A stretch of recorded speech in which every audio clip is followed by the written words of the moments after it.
हासिल करेगा, पर एक बच्चा जो जंग के मैदान में पैदा होगा वो उस नकाबपोश को हरा देगा। एशरोन को हराने के बाद बारबेरियंस एक दुष्ट राजा के खिलाफ लड़ रहे होते हैं और तभी बारबेरियंस के लीडर की जो पत्नी होती है जंग के मैदान में एक बच्चे को जन्म देती है, पर उस बच्चे को जन्म देते ही उसकी मृत्यु हो जाती है। इस बच्चे का नाम कोनन रखा जाता है और अब कई साल बीत चुके हैं। कोनन भी अब थोड़ा बड़ा हो चुका है। कोनन का एक ही सपना है कि वो योद्धा बने, क्योंकि बारबेरियंस योद्धा होते हैं। एक दिन इनके कबीले इनके गांव के ऊपर एक सेना हमला कर देती है। ये खालार की सेना है। दरअसल इनके गांव में आज भी उस नकाब का एक टुकड़ा है, इसीलिए खालार की सेना ने इनके ऊपर हमला किया होता है, जो इनके कबीले के लगभग सभी लोगों को मार देते हैं। कोनन के पिता को भी पकड़ लिया जाता है और अब खालार की जो बेटी होती है वो अपने सूंघने की शक्ति से ये पता लगा लेती है कि वो नकाब, उस मुखौटे का टुकड़ा कहाँ पर है। उस टुकड़े के मिलने के बाद इनका नकाब पूरा हो चुका है, इसीलिए सब के सब यहाँ से निकल जाते हैं। कोनन भी अपने पिता के पास आता है जिसे बांधा गया होता है, लेकिन खालार ने कोनन के पिता को इस तरह से बांधा होता है या तो कोनन अपने आप को बचा सकता है या अपने पिता को। उसके पिता अपने आप को सेक्रीफाइस कर लेते हैं, जिसके बाद कोनन को बहुत गुस्सा आता है और वो तय करता है कि अपने पिता की मौत का बदला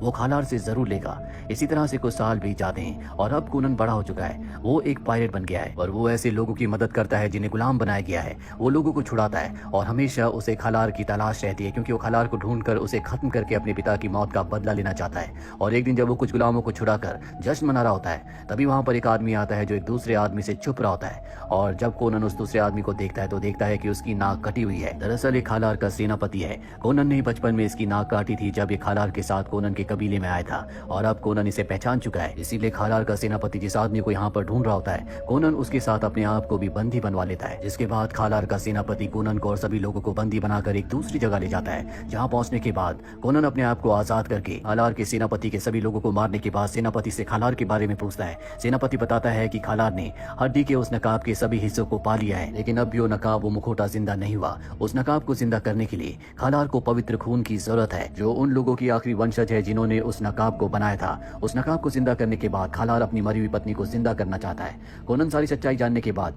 यहाँ पर जितने भी गुलाम होते हैं सबको आजाद कर देता है। वहीं दूसरी तरफ हमें एक मोनेस्ट्री को दिखाया जाता है जहाँ पर एक प्रीस्ट होते हैं। वहाँ पर सभी लड़कियों को शिक्षा देते हैं और इन लड़कियों में वो लड़की भी होती है जिसका नाम तामरा है, जिसकी खालार को तलाश है। प्रीस्ट को पता होता है कि तामरा कौन है और खालार उसे क्यों पाना चाहता है। खालार अपनी सेना के साथ मोनेस्ट्री के ऊपर हमला कर देता है, पर प्रीस्ट तामरा को और सभी लड़कियों को वहां से भागने के लिए कहते हैं। जिसके बाद खालार के लोग तामरा का पीछा करते हैं। कोनन भी यहाँ पर पहुंच गया होता है और जब वो देखता है कि खालार के लोग तामरा का पीछा कर रहे हैं तो समझ जाता है कि तामरा ही वो लड़की है जिसका खून पवित्र है। वो खालार के लोगों को मारकर तामरा को बचा लेता है। रात को तामरा के साथ वो एक जगह रुकता है और अगली सुबह वो खालार के लिए एक संदेश पहुंचाता है, जिसमें उसने लिखा होता है कि अगर उन्हें तामरा चाहिए तो खालार को अकेले आना होगा, मुझसे मुकाबला करना होगा। और कुछ ही देर बाद खालार अपनी बेटी के साथ कोनन के पास आ जाता है। उसे बहुत सारे सोने के सिक्के देता है। कोनन कहता है कि मुझे सोना नहीं बल्कि तुम्हारा सर चाहिए। खालार की बेटी जब ये सुनती है तो वो अपने जादू से रेत के बहुत सारे सिपाही बनाती है जो कोनन के ऊपर हमला करते हैं। कोनन उन सभी को मार देता है और इसके बाद खालार और कोनन के बीच में तलवार से युद्ध होता है, लेकिन खालार बहुत ही शक्तिशाली, इसीलिए कोनन को बहुत बुरी तरह से जख्मी कर देता है। पर इससे पहले कि वो कोनन को मारता,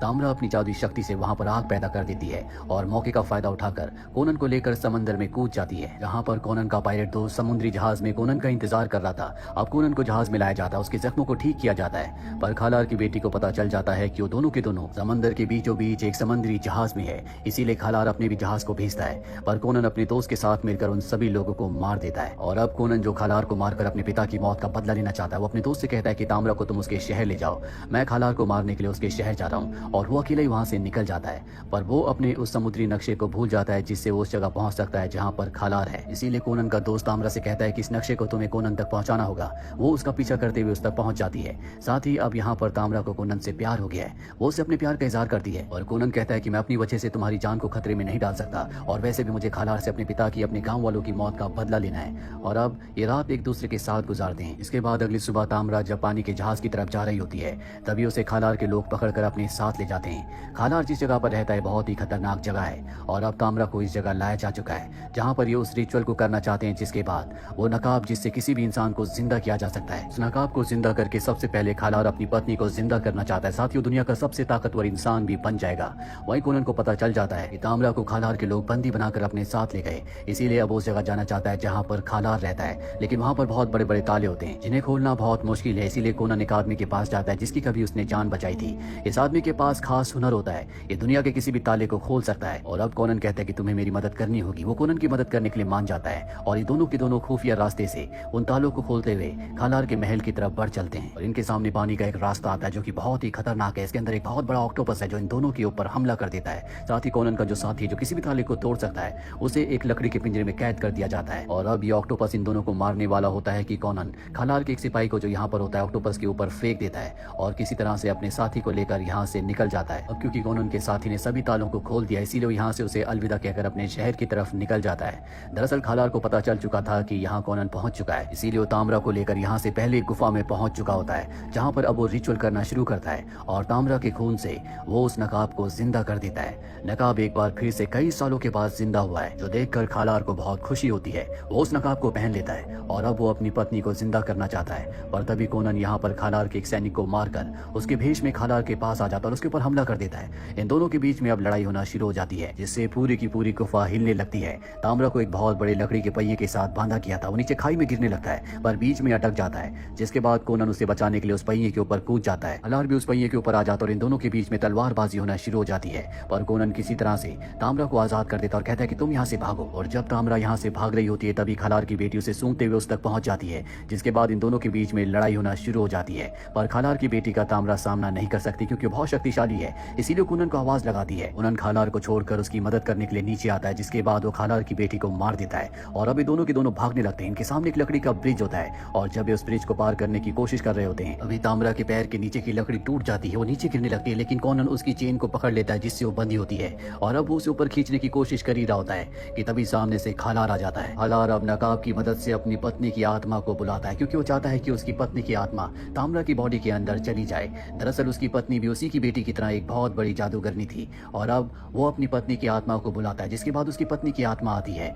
और ताम्रा की बॉडी के अंदर एंटर करके उसे पोजेस करने की कोशिश कर रही होती है। और इससे पहले कि खालार अपने इरादों में कामयाब होता, कोनन अपने पिता की तलवार से जो कई सालों से खालार के पास थी इस ब्रिज की रस्सी को काट देता है, जिससे खालार नीचे गिरने लगता है। नीचे लावे की नदी है जिसमें गिरकर उसकी मृत्यु हो जाती है। वहीं खालार की पत्नी की आत्मा अब ताम्रा की बॉडी से निकल चुकी है। कोनन ताम्रा को लेकर इस जगह से निकल जाता और उस जगह पहुंचता है जहां पर कभी ताम्रा का जन्म हुआ था। वो ताम्रा से कहता है कि हम दोबारा जरूर मिलेंगे और अब यहाँ से वो अपने विलेज अपने कबीले जाता है जहाँ से कई साल पहले वो अपने पिता के साथ अपने लोगों के साथ रहा करता था। और अब यहाँ पर कोई भी नहीं रहता क्योंकि खालार ने सबको मार दिया था। वो अपने घर के अंदर जाता और अपने पिता की तलवार को उसी जगह पर रखता है जहाँ पर उसके पिता रखा करते थे। कोनन आज खुश है क्योंकि उसने अपने पिता की मौत का बदला ले लिया। और इसी के साथ ये फिल्म ये कहानी यहीं पर खत्म हो जाती है। उम्मीद करते हैं कि ये कहानी आपको पसंद आई हो।